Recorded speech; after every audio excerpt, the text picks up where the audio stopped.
रक्षा मंत्री राजनाथ सिंह साहब DG QA Shri N Manoharan, DG NI rear admiral Rupak Barua, DG AQA Shri Sanjay Chawla, CMDs of DPSUs, senior officers, head of the industry associations, young entrepreneurs, friends from media, ladies and gentlemen.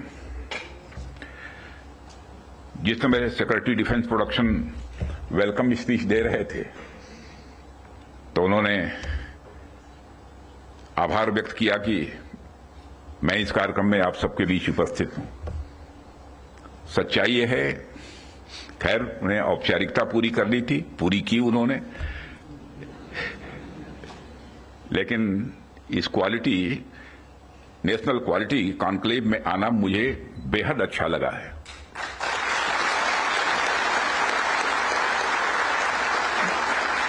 वैसे ordinary conclave में तो हम लोग जाते रहते हैं, तो क्वालिटी कॉन्क्लेव में आने में क्या आपत्ति हो सकती है।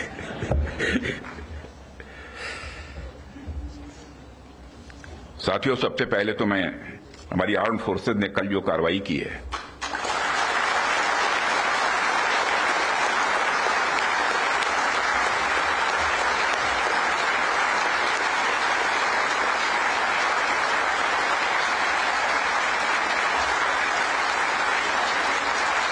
और जय हिंद, जो शौर्य और पराक्रम दिखाया है उसके लिए मैं हृदय से बधाई देता हूं। पाकिस्तान और पीओके में जिस तरह से हमारी आर्म्ड फोर्सेस ने टेरर कैंप्स को नेस्त नाबूद किया है, वह हम सब के लिए एक गौरव का विषय है।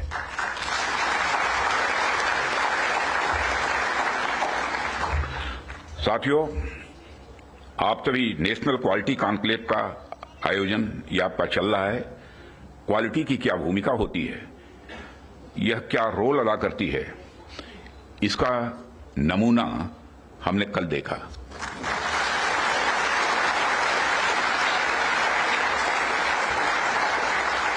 जिस प्रेसीजन के साथ यानी जिस सटीकता के साथ ऑपरेशन सिंदूर एग्जीक्यूट किया गया, वह अनइमेजिनेबल है, बहुत ही सराहनीय है।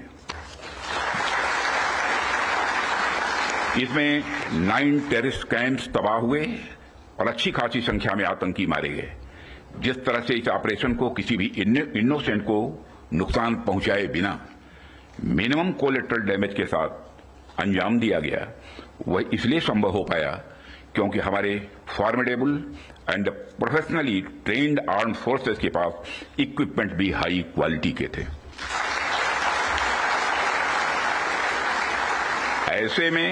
ऐसे में इस क्वालिटी कॉन्क्लेव को मैं बड़े महत्वपूर्ण कॉन्क्लेव के रूप में देखता हूं। मैं इस आयोजन के लिए डिपार्टमेंट ऑफ डिफेंस प्रोडक्शन और इनके secretary defence production Shri Sanjeev Kumar को भी हार्दिक बधाई देता हूं और क्वालिटी एश्योरेंस ऑर्गेनाइजेशंस को भी मैं बधाई देता हूं। साथियों, अभी मैं इस कॉन्क्लेव की थीम देख रहा था, fast tracking of quality assurance through integrated approach and technology enabled processes. आपकी यह थीम मुझे बेहद अच्छी ही नहीं लगी, बल्कि दिलचस्प भी लगी, इंटरेस्टिंग लगी। वैसी भी पूरी दुनिया में इसमें बड़ी तेजी से डिसरप्टिव चेंजेस हो रहे हैं और खासकर डिफेंस सेक्टर में तो लगातार नए नए ट्रांसफॉर्मेशंस ये देखने को मिल रहे हैं। ऐसे में क्वालिटी असेसमेंट को फास्ट ट्रैक करना न सिर्फ रेलेवेंट है, बल्कि मैं समझता हूं यह समय की मांग है। उन चेंजेस को देखते हुए यह थीम अपने आप में बहुत ही रेलेवेंट हो जाती है। इतनी इंटरेस्टिंग और रेलेवेंट थीम रखने के लिए भी मैं आप सबको बधाई देता हूं। साथियों, अक्सर मुझे आर्म्ड फोर्सेस के अलग अलग कार्यक्रमों में प्रायः जाने का अवसर मिलता है। रिसर्च एंड डेवलपमेंट ऑर्गेनाइजेशंस के इवेंट्स में जाने का भी अवसर मिलता रहता है। प्राइवेट सेक्टर द्वारा आयोजित कार्यक्रमों में भी मैं प्रायः जाता ही रहता हूं। परंतु आज का यह जो मंच है यह अपने आप में बड़ा अलग है और एक विशिष्ट मंच है। मैं ये देख रहा हूं कि यहां कई सारे लोग हैं जो अलग अलग फील्ड्स में महारत जिन्होंने हासिल की है, महारथी बैठे हैं यहां। इसलिए मुझे लगता है कि आज की हमारी बातचीत भी कई मायनों में विशेष होने वाली है। साथियों, इस क्वालिटी कॉन्क्लेव की महत्ता और आवश्यकता पर तो मैं आगे चर्चा करूंगा ही, परंतु पहले मैं आपको कुछ ऐसे बिंदुओं से, कुछ ऐसे पॉइंट से अवगत कराना चाहूंगा जो हमारी सरकार की प्रायोरिटीज से जुड़े हुए हैं। 2014 में माननीय प्रधानमंत्री जी के नेतृत्व में हमारी सरकार आने के बाद प्रधानमंत्री जी ने हमें एक अत्यंत महत्वपूर्ण सूत्र प्रदान किया। उन्होंने शुरुआत में ही डिफेंस प्रोडक्शन सेक्टर के इम्पावरमेंट पर विशेष बल दिया। उन्होंने जो सूत्र दिया उसके पीछे की फिलॉसफी थी डिफेंस सॉवरेंटी। डिफेंस सॉवरेंटी का मतलब कि जब तक कोई देश अपनी डिफेंस नीड्स में कैपेबल तथा सेल्फ रिलायंट नहीं होता तब तक उसकी आजादी पूरी तरह से नहीं मानी जा सकती। जब तक हम अपनी सुरक्षा के लिए इंपोर्ट पर डिपेंडेंट रहेंगे तब तक कहीं न कहीं हमारी आत्मशक्ति में अधूरापन रहेगा ही। अगर हम अपने हथियार और रक्षा उपकरण विदेशों से खरीदते हैं तो इसका मतलब है कि हम अपनी सुरक्षा को आउटसोर्स कर रहे हैं और उसे किसी और के भरोसे छोड़ रहे हैं। यह बात लॉन्ग रन में सही नहीं हो सकती। हमारी सरकार ने इस विषय पर गंभीरता से सोचा और आत्मनिर्भरता हासिल करने का निर्णायक कदम भी उठाया है। आप सब तो जानते ही हैं कि देश में पहले से ही ऑर्डिनेंस फैक्ट्रीज का एक इंडिजिनस सिस्टम रहा है और इन फैक्ट्रीज ने एक समय पर बेहतरीन काम किया और देश की सुरक्षा जरूरतों को पूरा करने में बहुत ही अहम भूमिका निभाई भी है। इनके अलावा हमारे पास डिफेंस पीएसयूज का भी एक मजबूत इकोसिस्टम पहले से ही है। हमारी सरकार ने डिफेंस प्रोडक्शन में क्वालिटी और क्वांटिटी दोनों पर समान रूप से बल दिया है। इसी दिशा में कई क्रांतिकारी कदम उठाए गए, जिनमें से कुछ महत्वपूर्ण कदमों का उल्लेख मैं यहां करना चाहूंगा। ऑर्डिनेंस फैक्ट्रीज का कॉर्पोरेटाइजेशन उनमें से एक अत्यंत महत्वपूर्ण कदम रहा है, जिसे हमने इंश्योर किया ताकि कम समय में ही डिफेंस प्रोडक्शन में व्यापक सुधार हो सके। यहां मैं जरूर बताना चाहूंगा कि ऑर्डिनेंस फैक्ट्रीज का कॉर्पोरेटाइजेशन हमारे लिए कोई बहुत सरल प्रक्रिया नहीं थी। इसमें अनेक जटिल प्रश्न थे और चैलेंजेज भी थे, परंतु हमने इसे इसलिए लागू किया क्योंकि यह एक अर्जेंट रिफॉर्म था। अब प्रश्न उठता है कि यह अर्जेंट क्यों था। इसका एक बड़ा कारण था क्वालिटी। आप सभी स्पेशलिस्ट के समक्ष मैं यह कह सकता हूं कि सरकार ने क्वालिटी को अपना प्रायोरिटी रिफॉर्म एजेंडा बनाया है। हमने क्वालिटी इंप्रूवमेंट को ही टारगेट करते हुए ऑर्डिनेंस फैक्ट्रीज का कॉर्पोरेटाइजेशन किया। तब से लेकर आज तक डिफेंस पीएसयूज ने लगातार सुधार किया है और कॉर्पोरेटाइजेशन के पश्चात क्वालिटी प्रोडक्शन को लगातार आगे बढ़ाने का प्रयास भी किया गया है और आज ये डीपीएसयूज इंटरनेशनली कॉम्पिटिटिव हो रहे हैं। आज ये अपने रिसर्च एंड डेवलपमेंट पर भी अच्छा फोकस कर रहे हैं। आज ये ऑर्गेनाइजेशन पहले से कहीं ज्यादा वाइब्रेंट और एक्सपोर्ट ओरिएंटेड हो रहे हैं। वैसे तो अभी कुछ कार्य बाकी है, पर मैं इतना जरूर आश्वस्त हूं कि जिस प्रकार पब्लिक सेक्टर में रिफॉर्म के लिए हम प्रयासरत हैं, वह हमें आने वाले समय में काफी अच्छे रिजल्ट्स देने वाला है। साथियों, पब्लिक सेक्टर के डेवलपमेंट के पीछे हमारा एक ही उद्देश्य भी रहा है कि एक healthy competitive private defence ecosystem का विकास किया जाए, जो अपनी क्वालिटी के माध्यम से देश की सुरक्षा को और अधिक मजबूत बनाए। जैसा कि हम सभी जानते हैं कि क्वालिटी को लेकर प्राइवेट सेक्टर की अपनी एक अच्छी खासी इमेज होती है। किसी भी क्षेत्र में प्राइवेट सेक्टर अपनी गुणवत्ता के लिए जाना जाता है। आज चाहे बड़े प्लेटफॉर्म्स हों या सिस्टम्स, एमएसएमईज हों या स्टार्टअप्स, हमने ऐसा प्राइवेट इंडस्ट्रियल बेस तैयार किया है जो देश के डिफेंस सेक्टर के विकास में सक्रिय भागीदार बन रहा है और उसे सशक्त कर रहा है। आज रिलीज होने वाले इंडस्ट्री 4 को भी मैं इसी संदर्भ में देख रहा हूं। यह निश्चित रूप से हमें स्मार्ट मैन्युफैक्चरिंग के एक ऐसे एरा में ले जाएगा जहां से हमारे लिए कई नए डायमेंशंस खुलेंगे। इसी तरह जो दूसरे मैनुअल्स आज रिलीज हो रहे हैं हुए हैं, जो एमओयू साइन हुए हैं, उनको भी मैं इसी कंटेक्स्ट में देखता हूं। ये सभी प्रयास केवल सरकार के प्रयास नहीं हैं, बल्कि आप सभी का मिला जुला प्रयास इसमें शामिल है, इसीलिए यह संभव हो पा रहा है। साथियों, जैसा कि आप सभी जानते हैं, आज की दुनिया में सिर्फ प्रोडक्ट नहीं बल्कि एक मजबूत ब्रांड वैल्यू भी जरूरी है। जब मार्केट में असिमेट्रिक इंफॉर्मेशन फैली होती है तब कंज्यूमर भ्रमित हो जाता है, कंफ्यूज हो जाता है। ऐसे में वही ब्रांड सफल होता है जो कंसिस्टेंट क्वालिटी और रिलायबिलिटी का भरोसा देता है।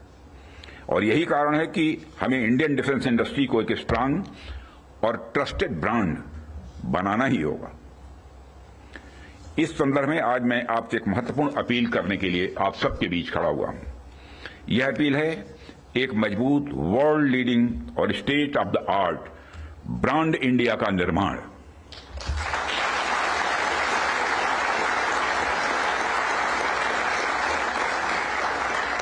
ताकि दुनिया की डिफेंस मार्केट में प्रोडक्ट्स को लेकर जब कंट्रीज के मन में डाउट हो तो वह ब्रांड इंडिया को चूज करे। Whenever in doubt, go for India। यह हमारी यूएसपी होनी चाहिए, यही हमारी यूएसपी होनी चाहिए। ब्रांड इंडिया का मतलब है कि अगर किसी इंडियन कंपनी ने कुछ प्रॉमिस किया है तो होगा ही होगा, होकर ही रहेगा। किसी प्रोडक्ट की भला फला रेंज तक मारक क्षमता है तो होगा ही होगा, यह भरोसा होना चाहिए। उससे नीचे का तो कोई सवाल ही खड़ा ही नहीं होता। किसी प्रोडक्ट की फला टेम्परेचर तक में काम करने की कैपेसिटी है तो होगी ही होगी, उससे नीचे का तो कोई प्रश्न ही नहीं खड़ा होता। यह होना चाहिए हमारा क्वालिटी एश्योरेंस और ब्रांड इंडिया का भरोसा। और जब हम ऐसा कर पाने में सफल होंगे तभी इंटरनेशनल बायर्स हमें एक ट्रस्टेड सप्लायर के रूप में देखेंगे और कहेंगे don't go for doubt, go for India.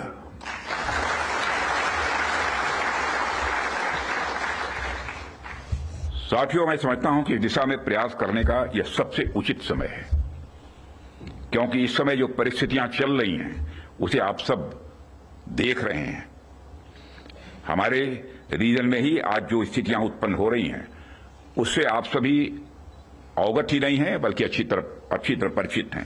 हमने हमेशा एक रिस्पांसिबल नेशन होने का रोल बड़े संयम से निभाया है, सदैव निभाया है।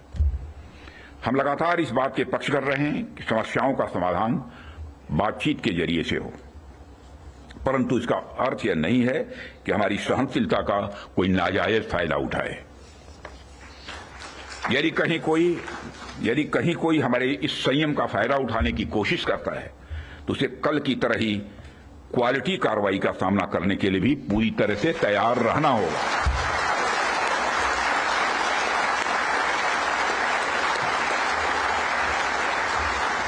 कल की तरह ही क्वालिटी कार्रवाई का सामना करने के लिए उसे तैयार रहना होगा। भारत की संप्रभुता की सुरक्षा में कोई भी हद हमारे लिए बाधा नहीं बनेगी, इसका मैं देशवासियों को भरोसा देता हूं। मित्रों,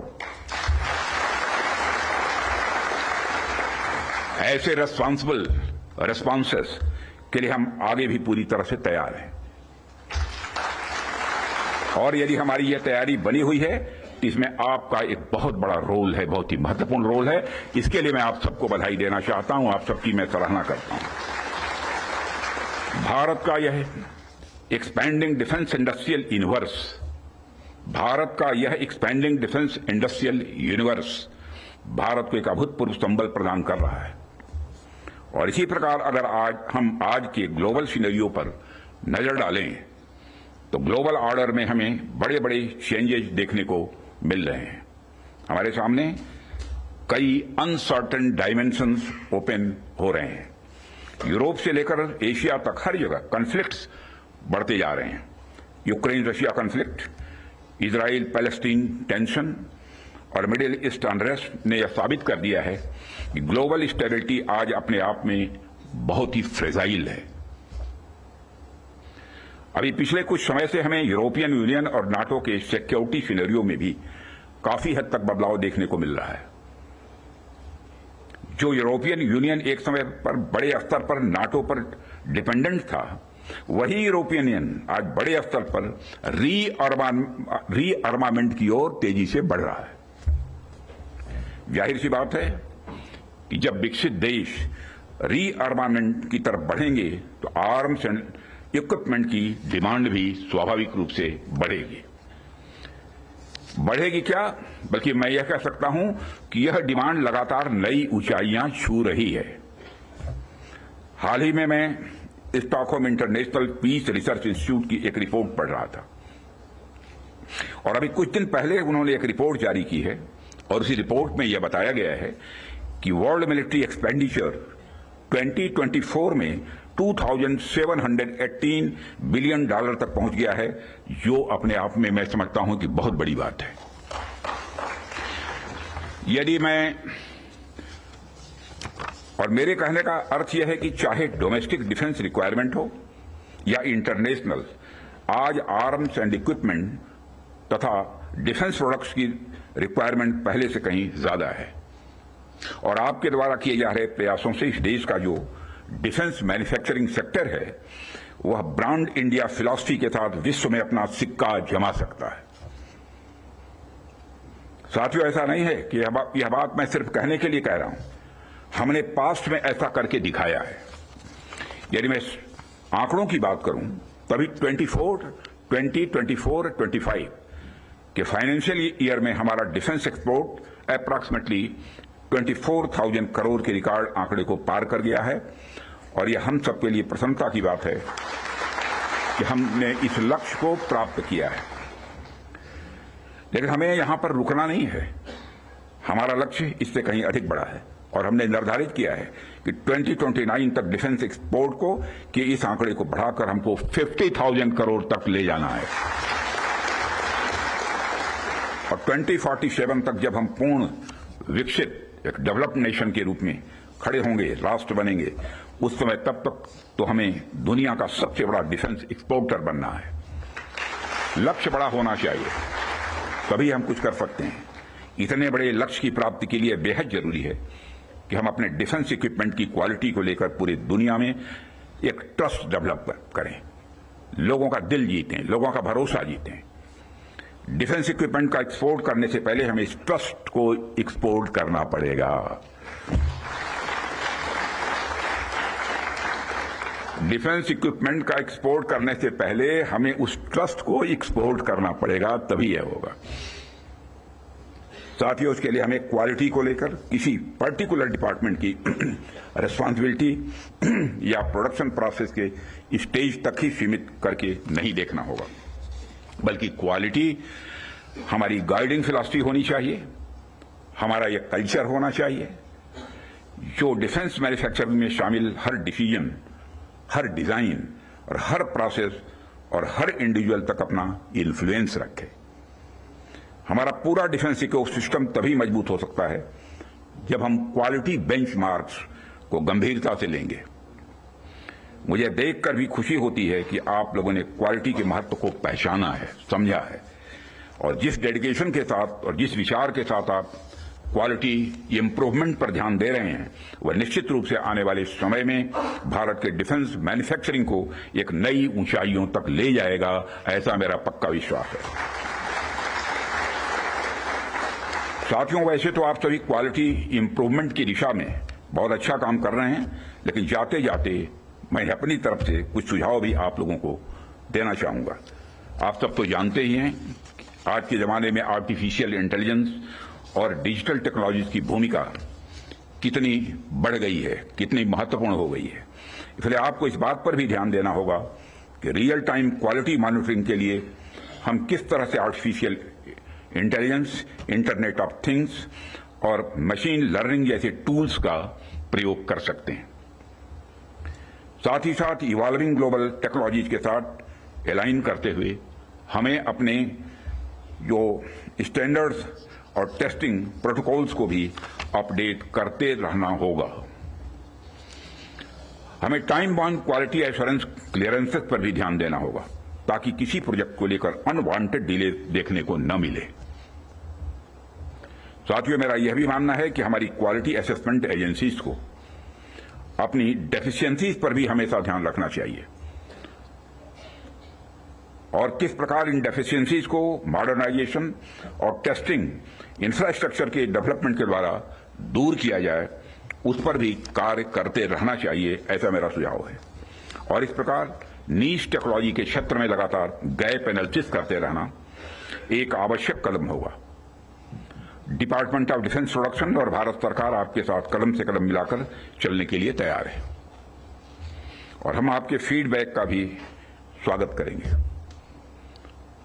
और सेक्रेटरी डिफेंस प्रोडक्शन के रूप में भी, संजीव कुमार के रूप में भी एक डायनेमिक आपको सेक्रेटरी भी मिला है, यह भी सौभाग्य की बात है, जो क्रोधित नहीं होते बल्कि मुस्कुराते ही रहते हैं, चाहे चैलेंज कितना भी बड़ा हो। और साथियों, हम आपके फीडबैक का भी स्वागत करेंगे। मुझे पूरा विश्वास है कि हम सब मिलकर क्वालिटी असेसमेंट और क्वालिटी एश्योरेंस के आपके प्रयासों को और गति प्रदान करेंगे। मुझे इस बात का भी पूरा विश्वास है, जब हम सब मिलकर प्रयास करेंगे तो निश्चित रूप से भारत ग्लोबल डिफेंस मार्केट के की प्लेयर के रूप में इमर्ज होकर ही रहेगा। यही आज की हमारी कॉन्क्लेव के थीम की प्रासंगिकता है।